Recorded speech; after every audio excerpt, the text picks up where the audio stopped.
कर्तव्यं दैवमान्हिकम् कौसल्या सुप्रजा राम पूर्वा सन्ध्या प्रवर्तते उत्तिष्ठ नरशार्दूल कर्तव्यं दैवमान्हिकम् उत्तिष्ठोत्तिष्ठ गोविन्द उत्तिष्ठ गरुडध्वज उत्तिष्ठ कमलाकान्त त्रैलोक्यं मङ्गलं कुरु उत्तिष्ठोत्तिष्ठ गोविन्द उत्तिष्ठ गरुडध्वज उत्तिष्ठ कमलाकान्त त्रैलोक्यं मङ्गलं कुरु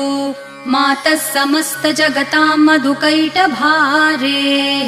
वक्षो विहारिणि मनोहर दिव्यमूर्ते श्रीस्वामिनि श्रितजनप्रिय दानशीले श्रीवेङ्कटेश दयिते तव सुप्रभातम् मातः समस्त जगतां मधुकैटभारेः वक्षो विहारिणि मनोहर दिव्यमूर्ते